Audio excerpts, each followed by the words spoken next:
welcome to my channel. The very first video I ever produced for my YouTube channel was about why women should train martial arts, and specifically Brazilian Jiu-Jitsu. Today we are revisiting that idea in a way of sorts by discussing my experience as a white belt in Brazilian Jiu-Jitsu.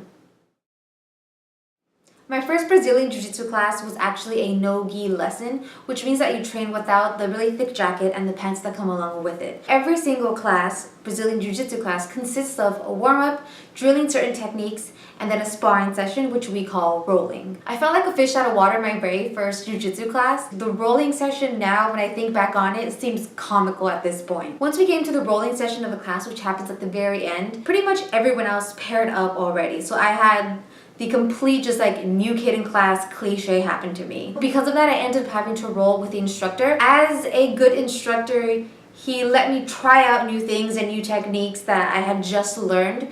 So, I mean, that wasn't too bad, but I remember getting caught in his half guard, which essentially means that he had my leg trapped in his legs, basically meaning that I couldn't move. And all I remember being able to do was just squirm for my life. Thinking about it now is just hilarious because I was completely immobilized by something so simple, which is kind of beautiful, but at the same time, knowing what I know now, it's just like I could have done a lot of things to get out of that situation. But naturally, that's how it goes when you first learn something, little by little. And mind you, I'm a very slow learner when it comes to jiu-jitsu and martial arts, but eventually I did start to hold my own.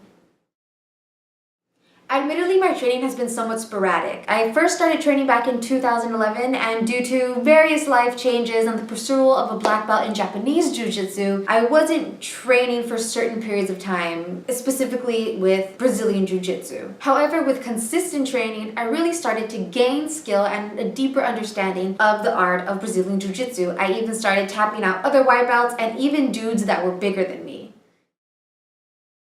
Due to that time where I was feeling really good about my development, and now I took some time off due to my studies and my decision to pursue a black belt in Japanese Jiu-Jitsu. However, that really impacted my skill level and my confidence on the mat. I have been training again for about 5 months, and when I first got back in there, I was extremely rusty. I was going against opponents that previously wouldn't have been so challenging for me, but now they were. Admittedly, it was a very frustrating and challenging experience, both physically and also mentally, with my mentality and admittedly my ego. But that's the beauty of Jiu-Jitsu. It completely wipes you clean of your ego. And little by little, I have regained the skills that I previously had lost. I don't think that I'm quite there yet, but I have tapped out all of the female white belts and even some of the smaller guys. But I still struggle with white belt guys that are about my size or bigger. Now, the beautiful thing about Brazilian Jiu-Jitsu is that you don't need to be the strongest in the room to be the best or to be successful. Technique reigns supreme in this sport. However, if you go against somebody else who has approximately the same skill level as you do, but is just stronger than you are, chances are that person is going to dominate the rolling session or even win. And sometimes not getting tapped is just victory enough as it is,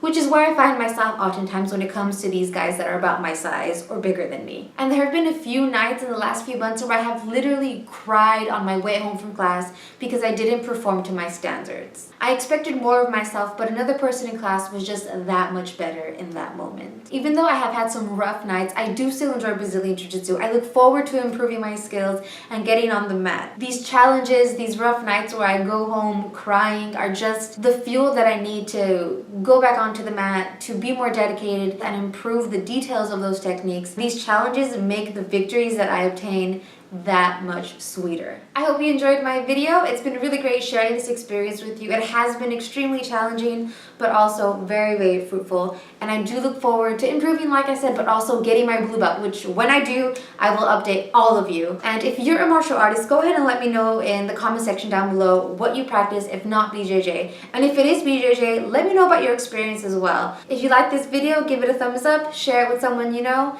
and don't forget to subscribe. See you next week.